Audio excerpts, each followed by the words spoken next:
Hello and welcome back to our channel. This was taken on September 3, 1997. Phnom Penh, the capital of Cambodia, is served by an airport located very nearby. In bad weather, Flight 815 crashed just short of the runway. To understand how this tragedy killed many people, examine the plane, the pilots, and the airport. Today's video concerns an airplane we've yet to discuss. Soviet engineers created the regional jet known as the Tupolev 134. The plane was built in the early 1960s and is a remnant of a bygone age in aviation. The only airline still operating the aircraft is North Korean carrier named Air Koryo. Even after the Soviet Union's fall, the plane survived. With over 800 aircraft constructed, they were initially easy to find on the used market. One of these nations was Vietnam, where the Tupolev 134 was stationed. In the 1990s, Vietnam's aviation underwent significant reform. The Vietnam Civil Aviation Administration owned and ran the country's national airline, just like it did in China. The Vietnamese government spun off Vietnam Airlines as a state-owned enterprise in 1993. The airline owned 9 Tupolev 134s in the middle of the 1990s. However, the fleet was retiring these older Soviet planes. However, this procedure would take years to complete. The aircraft received the VN A120 registration in 1997 and was still in service with Vietnam Airlines. The early afternoon flight from Ho Chi Minh City to Phnom Penh was scheduled for September 3rd. The Tupolev 134 needed 3 to 5 pilots, unlike similar aircraft. 3 people were on Flight 815. Captain Phnom Van Tu was 59 years old. His 11,000 flight hours were primarily spent piloting Soviet aircraft like the Tupolev, but he did possess a type of rating for the Boeing 707. Hoang Van Dinh, a 49-year-old first officer, had slightly over 6,000 flight hours, about 4,000 of which were in this plane. Lu Tan Tan, the flight engineer and third crew member, was a veteran pilot in his own right. In contrast to his co-workers, he had put in fewer hours in the previous months. The cabin held 66 people, including the pilots, 60 passengers, and 3 crew members. At roughly 1 p.m. local time, the Tupolev 134 took off from Ho Chi Minh City, flying as Flight 815. The flight was uneventful for the majority of the time. The closer the jet got to Phnom Penh, the more strange things seemed to happen. The VOR equipment at the airport was designed to help the pilots navigate appropriately to the Cambodian city. Airports use VOR, or Very High Frequency Omnidirectional Range, technology that shows the beacon's direction relative to the jet. Pilots can track it using its radio frequency.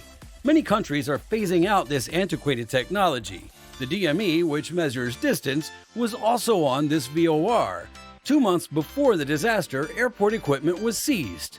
The runway lighting, meteorological equipment, and VOR DME system were among these. The accident report states that the runway lights were generally working at the time of the accident.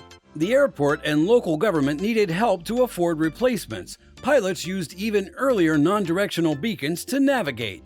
Like VORs, NDBs transmit radio waves. Unlike VOR, it does not independently provide directional information as suggested by its name. Pilots may still tune into it and decipher its Morse code identification. Because of this, NDB navigation in aviation is frequently referred to as having 2 components: the NDB transmitter and automatic direction finder, or ADF, on board the aircraft. By just pointing in the direction of the transmission, it would be possible to determine where the NDB is broadcasting from. It's outdated by modern navigational standards, but in this situation, it was essential. Flight 815's pilots tuned Phnom Penh's NDB station. The flying crew asked controllers for lower altitudes as they drew closer. Communication between incoming aircraft and air traffic control was crucial due to the lack of navigational aids. Once the plane was 5,000 feet above the ground, the pilots made a request and began approaching the airport. As previously mentioned, items other than the VOR navigational equipment were taken from the airport. The equipment for observing the weather had also been taken. That day in Phnom Penh, the weather was terrible. Following the incident, there would be a dispute between the authorities of Vietnam and Cambodia, with Vietnam blaming Cambodia and claiming that the weather would have been bad as a result. The controllers inquired as the plane descended as to whether they could see the airport, to which the answer was no, they couldn't. The number of missed approaches at the airport increased during the rainy season, which can last into September. Flight 815's pilots informed the controllers that they had trouble finding the airport and needed help from the ground. The pilots initially intended to make a southerly approach to runway 23.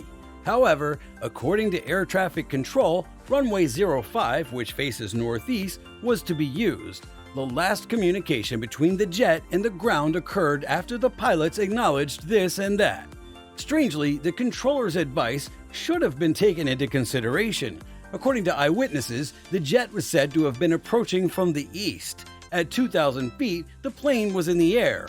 Despite not having visual contact with the runway, the aircraft descended into the airport. Without spotting an airfield or runway, Flight 815 would fall to 200 feet. The captain proposed he draw up and abort the landing because neither he nor the first officer could see the runway when looking from the outside. It's also thought that the flight engineer voiced his concerns about how risky the approach was. In reaction, the captain would disregard the advice of the other members of the flight crew and keep going with the approach. He would use Flight 815 to descend just 30 meters or 100 feet. The runway was not visible even at this low altitude. The aircraft had deviated from its intended path and was now hundreds of meters from the runway.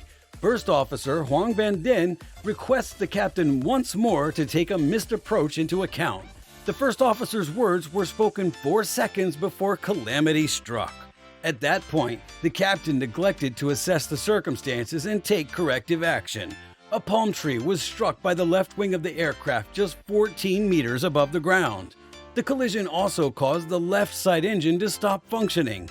The plane's right wing had also scratched a house roof since it was flying so low to the earth. Sources that presented in-depth eyewitness descriptions claimed that flames were seen from the initial impact. The plane crashed and skidded over the ground before exploding due to its now uncontrollable state following the hit with the tree. Numerous rice fields were damaged when Flight 815 crashed, killing many people. Local law enforcement and the military apparently entered the crash site and started looting. The local villagers then proceeded to do so. Only 5 of the survivors who were helped were found alive and saved and sent to the hospital. 2 were kids and 1 was a 14-month-old Thai baby. In the end, the small kid would be the only one to recover from his wounds, making him the only one to survive the collision. 4 more passed away in the hospital. It appears that resources needed to save more people were unavailable to the rescuers on the scene. That situation was made worse by the continued looting of the plane and the deceased. The looting proved to be a barrier to the inquiry and figuring out what happened. Among the stolen items were the flight recorders, 3 on aircraft 815. The objects were retrieved with the promise of a reward for their return. As stated in the Cambodian report, the investigation directly linked the captain's conduct to the crash. They should have obeyed the controller's directions regarding the usage of the runway, which is a sign of poor communication between the controllers and the other pilots. In their safety recommendations, the researchers emphasized the significance of pilots abiding by visual flight rules to avoid flying into bad weather in their safety recommendations. Additionally, Phnom Penh's navigation was observed. The tragedy of Flight 815 is Vietnam Airlines' last fatal accident to date. That's all for today's video. Thanks for watching.